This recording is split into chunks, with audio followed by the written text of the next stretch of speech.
Number 4, the fourth reason good people lose is simply this: they have low confidence. I mean, the more I think about it, that word confidence is a needle mover.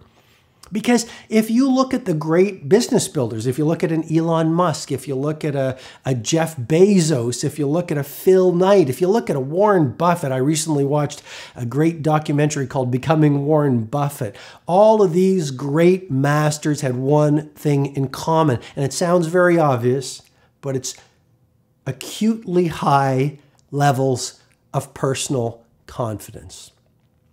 And so literally, they came up with an idea for the iPhone. They came up with an idea for the incandescent light bulb. They came up with an idea for Amazon. They came up with an idea for Tesla, an electric car. They came up with an idea for SpaceX. They came up with an idea for a polio vaccination in the case of Jonas Salk. They came up with an idea to paint the Sistine Chapel ceiling so that it was one of the most beautiful acts of artistry in the history of humanity, in the case of Michelangelo. And everyone laughed at them, and they faced the naysayers, and they hit the walls. But because of the confidence they had built, maybe it was through reading, maybe it was because of a mentor who believed in them, maybe it was because of meditation, maybe it was because of such a ferocious mission that they would take a bullet for it, they kept on going. And you know, I've mentioned the work in the past, Angela Duckworth at University of Pennsylvania. She's found that the most successful people are not the smartest in the room, but they have the most grit, which is simply persistence, which is simply a form of confidence. And then the fifth and final reason that good people lose is simply this: they didn't stay in the game long enough. You know, Martin Luther King Jr. said it so well. He said, "Until you have found something you're willing to die for, you're not fit to live."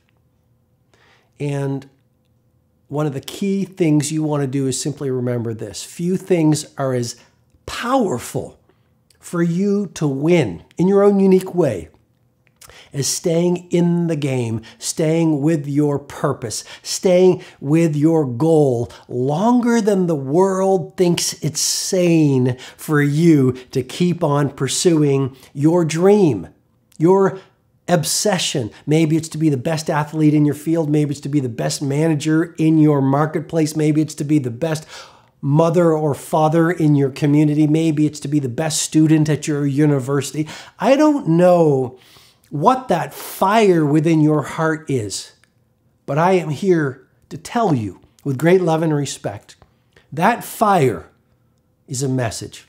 That fire is your instinct. That fire is your cellular DNA telling you you have an opportunity and a responsibility to get it done.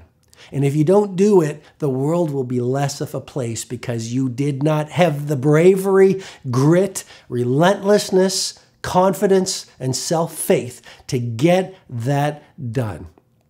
And this is where heroes are made.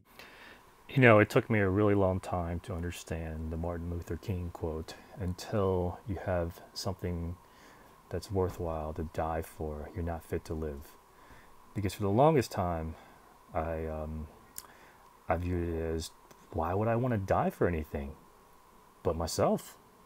This is, you know, I do everything to sort of advance myself in my career, to level up, to gather more resources for myself.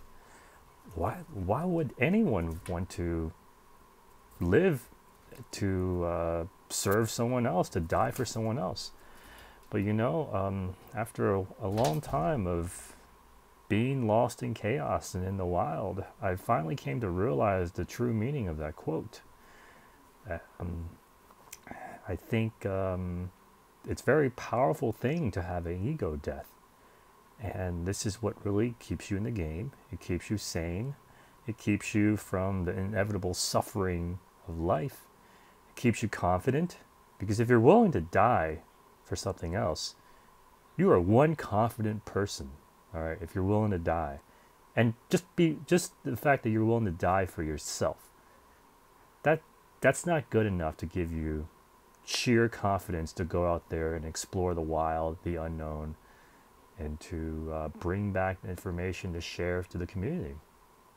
So really, yeah, it's the answer to all the problems is that you have to be willing to die for others.